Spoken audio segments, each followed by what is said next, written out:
Hello and welcome to WatchCrime.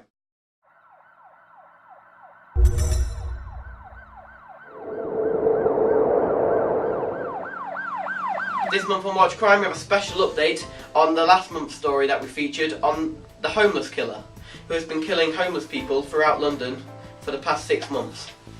We have our phone team on the lines all night, so if you have any information about tonight's event, please call the number on screen below. I will pass over to Omar on his suspect's information. Well, thanks for that, Jamie. Well, over the course of the last 3 months, 3 different murders have been committed, which the police have dubbed as a homeless killer. Now, obviously, can you see there's North London, West London in the show, and we can't see any other connection other than they're all homeless. We're not sure why this is the fact, but we're going to keep trying to figure this out. In the show, we're going to be showing you a reconstruction of what could possibly have happened before one of these murders. And as you watch, if you remember anything, absolutely anything, about any of the people that have been murdered, or you're a tourist and you've seen anything, please contact the number below, which is 0800 638 222. Now, what we believe to have happened on the night of the attack was the homeless killer found someone in the street and somehow persuaded them to come with him. Currently, we only have CCTV footage of the night at the Regent's Place Hotel in London, but we'll show it now and then we might be able to show you a reconstruction of what we think might have happened. As you can see, the victim walks out of Regent's Place Hotel and the man, the murderer, comes up to him and appears to be asking him something. Over the course of the next few seconds, he must have persuaded him to go with him, and then they walk off together. Thanks, Jamie. Now, this is the exact place where we last saw the suspected killer and the victim. Now, this is a reconstruction of what we thought might have happened next. The following events are believed to have taken place between the hours of 7 and 8 PM on Thursday the 19th of May 2011. Yeah, so I was just thinking, there's a hospice around the corner. Actually, I think the hospice is full. Come stay at mine tonight? Yeah, is it okay? No, well, yeah, it should be fine. There's like soup and there's stuff there. There's loads of stuff you can have. Like, it's not a bed or anything, but yeah, come stay there. But the house is kind of close, to be honest. But it's kind of cold in here. No, the house it's all right. I got a cat called Mr. Tibbs as well and everything. Yeah, but it should be good. You know what I'm saying? Look, we're trying anything. Fair enough. Do you want to get a cab? Because it's kind of a trek, to be honest. Yeah, I'll probably phone a cab, to be honest. I think the cab's around the corner. You wait here, I'll go get the cab. Just take a seat here. This is the spot where they were last seen. We believe they then took a taxi to the man's apartment, and that is where he killed her.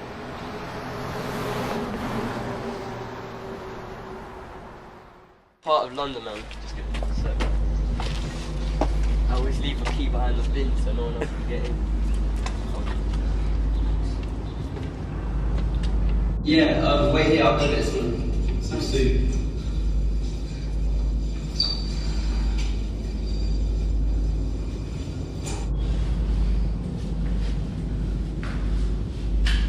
Thanks again. We now have an interview with a taxi driver who's come forward regarding the murders. His name has not been disclosed and his face has been obscured.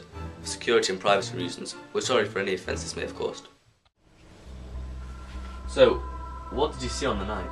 Well, I was coming back and I was driving my taxi, and then this big bloke gets in my car, and he's got his girl with him, and they get in my car and they're just talking about their youth club all night, and they're just driving and they're just knittering and nattering.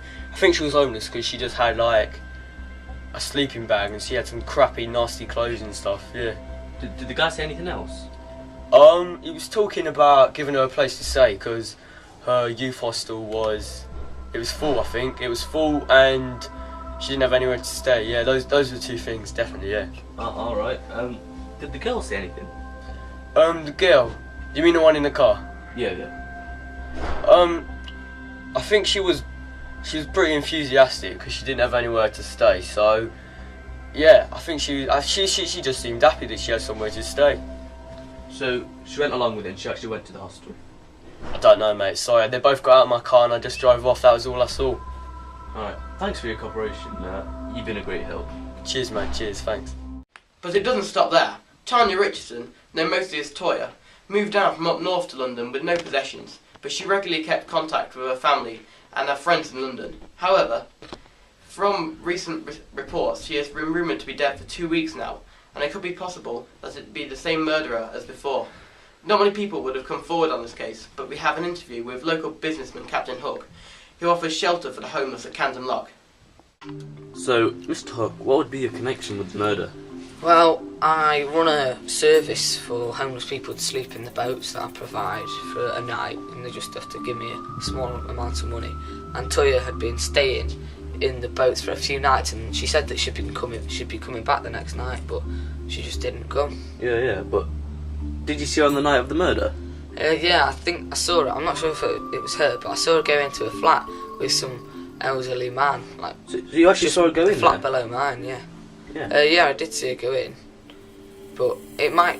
I'm pretty sure it's her, but it's not 100% certain. Okay, well, thanks for your help. Remember, if you know anything about any of these murders, please call the number below. Thanks, Mr. Hook. Hello, I'm Steve Richardson, Toya's father. Toya was always a nice girl. I still don't know why she made herself homeless, but I always tried to help her out. Tried to help her in any way I could. She used to ring me every day with updates on her condition, and one day she just stopped phoning. I've been down in London every day for a good 2 weeks now, asking around. People had seen her, but not for a while. It is a shame, you know. She was such a good daughter. I miss her so much. But if I get to see her again, I'll be so happy. So if anyone can help, just phone the police or tell someone you know. It's heartbreaking to lose someone that you love. So if you know anything, phone the police or someone else you know. Thank you. We do not know much about this murder, but we have an exclusive report from forensics investigator Charles Smith, who investigated a crime scene earlier today. Hi, I'm Charlie Smith, and I'm just one of the forensic investigators investigating the scene here. For starters, we've actually got items which we believe the victim has been, shown to be here, and witnesses have also said the victim may have slept here. Proof of this is, for starters, we have drink caps, we have foil, presumably from a sandwich or something of the sort, and we also have a couple of other evidences which you seem much looking for. If there is anything else, we will update you. And this is Charlie Smith reporting for WatchCrime. And remember, if you know anything about tonight's events, please call the number on screen below. And again, that number is 0800 638 222. We've got many people just ready to answer phones if you have any information about any of the cases. We will have a special update next week with any new information we have received. This is WatchCrime signing off. Thank you.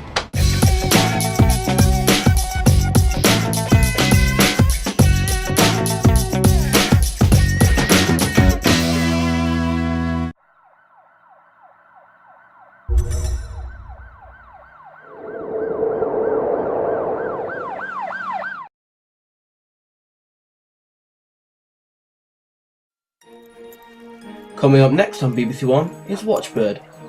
Here's a sneak preview of what you can expect from this week's episode.